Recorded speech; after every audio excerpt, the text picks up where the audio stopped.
સર્વે ગીતા સાધકોને ભાવથી જય શ્રી કૃષ્ણ. આપણે શ્રીમદ્ ભગવદ્ ગીતા અધ્યાય બીજો સાંખ્ય યોગના શ્લોકોનું વિવેચન સાંભળી રહ્યા છે. આપણા જે પણ વિવેચનો આવે છે તે વિવેચન શ્રી રામ સુખદાસજી સ્વામી રચિત સાધક સંજીવની આધારિત હોય છે. અત્યાર સુધી આપણે 41 શ્લોકોનું વિવેચન જોઈ ગયા છે. એમાં શ્રી ભગવાન પોતાના કર્તવ્ય કર્મનું પાલન કરવાનું કહે છે. સમત્વ રાખીને પોતાનું કર્મ કરવાનું કહે છે કે સમત્વથી કર્મ બંધનમાંથી મુક્ત થઈ જવાય છે. સકામ કર્મ અને નિષ્કામ કર્મ. શ્રી ભગવાન કહે છે કે નિષ્કામ કર્મોથી તું કર્મોના બંધનથી છૂટી જઈશ. જેઓના અંતરમાં સકામ ભાવ હોય છે એમની બુદ્ધિ પણ અનંત શાખાવાળી હોય છે. અનંત શાખાઓવાળી બુદ્ધિમાં પરમાત્મા પ્રાપ્તિનો નિશ્ચય હોતો નથી, કારણ કે એમની બુદ્ધિમાં અનેક ઉદ્દેશ્યો હોય છે. ફક્ત એક જ ઉદ્દેશ્ય હોય તો જ પરમ પ્રાપ્તિ થાય છે. જેટલી તમારી કામનાઓ વધુ એટલી જ તમારી કામના પૂર્તિના ઉપાયો પણ અનેક હોય છે. આથી ભગવાને કીધું કે જેની બુદ્ધિમાં કામ છે એની બુદ્ધિની અનેક શાખાઓ હોય છે. હવે આપણે શ્લોક 42, 43 અને 44 આ 3 શ્લોકોમાં શ્રી ભગવાન બતાવશે કે અવ્યવસાયી મનુષ્યોની બુદ્ધિઓ અનંત શા માટે હોય છે. આજે આપણે શ્લોક ક્રમાંક 42 અને 43 લેવા છે, એ જાણી લઈએ.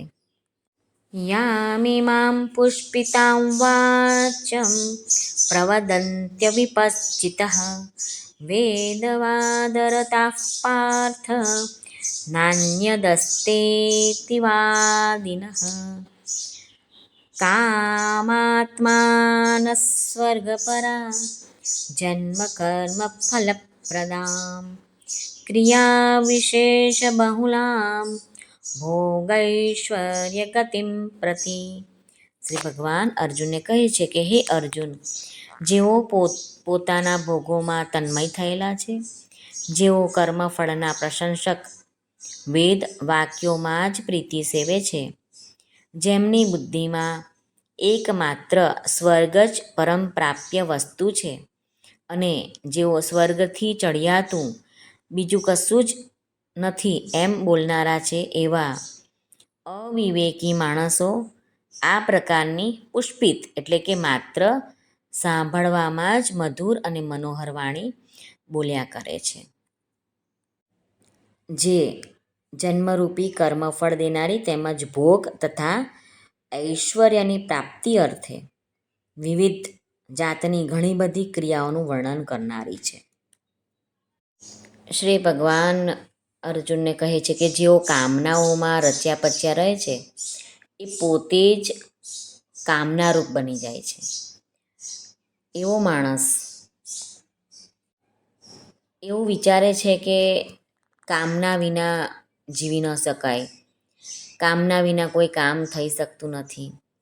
આવા કામ વિના આદમી પથ્થરની જેમ જડ થઈ જાય છે અને એવા માણસોને શ્રી ભગવાને કામાત્મનઃ એમ કીધું છે. એવા વ્યક્તિઓને એવું અનુભવ થતો નથી કે પોતે અને જે કામનાઓ છે અને પોતાનું સ્વરૂપ બે અલગ અલગ છે, એવું ભાન જ થતું નથી. એવા મનુષ્યો એવું વિચારે છે કે સ્વર્ગમાં સારા સારા દિવ્ય ભોગો મળશે.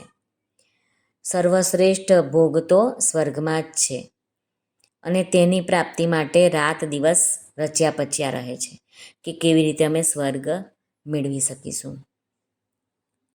આવા કામના રાખવાવાળા મનુષ્યોમાં વેદોમાં કહેલા સકામ કર્મોમાં પ્રીતિ રાખવાવાળા હોય છે. આવા મનુષ્યોની માન્યતામાં એમ હોય છે કે સ્વર્ગના ભોગો સિવાય બીજું કશું જ નથી. તેઓની દ્રષ્ટિમાં ભોગો સિવાય પરમાત્મા, તત્વજ્ઞાન, મુક્તિ, ભગવત પ્રેમ વગેરે કોઈ ચીજ છે જ નહીં. અને આથી એ એમના ભોગો ભોગવવામાં જ રચ્યા પચ્યા રહે છે. ભોગોને ભોગવવાનું જ એમનું મુખ્ય લક્ષ્ય હોય છે. જેઓનામાં સત અસત, નિત્ય અનિત્ય, અવિનાશી વિનાશીનો વિવેક નથી, તેવા અવિવેકી મનુષ્યો વેદોની જે વાણીમાં સંસાર અને ભોગોનું વર્ણન છે તે શોભાવાળી પુષ્પિત વાણીને કહ્યા કરે છે. અહીં શ્રી ભગવાનનું પુષ્પિતામ આ શબ્દ વાપરવાનો અર્થ એ જ છે કે ભોગ અને ઐશ્વર્યની પ્રાપ્તિનું વર્ણન કરવાવાળી વાણી માત્ર ફૂલની પાંદડીની જેમ છે, પરંતુ એ ફળ નથી.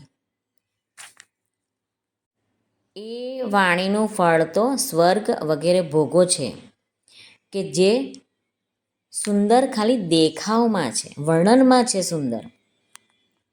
જન્મ કર્મ ફલપ્રદામ એટલે કે તે પુષ્પિત વાણી જન્મરૂપી કર્મફળને આપનારી છે. કેમ કે સાંસારિક ભોગોને જ મહત્ત્વ આપવામાં આવ્યું છે. તે ભોગોનો રાગ જ જન્મનું કારણ બને છે.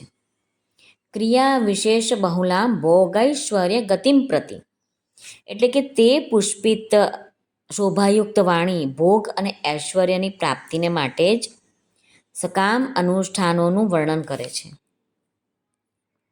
સકામ અનુષ્ઠાનોમાં અનેક જાતની વિધિઓ હોય છે, અનેક જાતની ક્રિયાઓ કરવી પડે છે અને અનેક જાતના પદાર્થોની જરૂર પડે છે. તેમ શરીર વગેરેમાં પરિશ્રમ પણ વધારે હોય છે. આમ શ્રી ભગવાને આ બંને શ્લોક દ્વારા વર્ણન કર્યું છે કે ભોગોમાં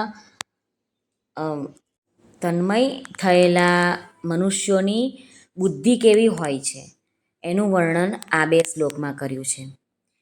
શ્રી કૃષ્ણાર્પણમસ્તુ. શ્રી કૃષ્ણ શરણમ મમ. શ્રી કૃષ્ણ શરણમ મમ. શ્રી કૃષ્ણ શરણમ મમ. જય શ્રી કૃષ્ણ શરણમ મમ. શ્રી કૃષ્ણ શરણમ મમ. શ્રી કૃષ્ણ શરણમ મમ. શ્રી કૃષ્ણ શરણમ મમ. જય શ્રી કૃષ્ણ શરણમ મમ. જય શ્રી કૃષ્ણ.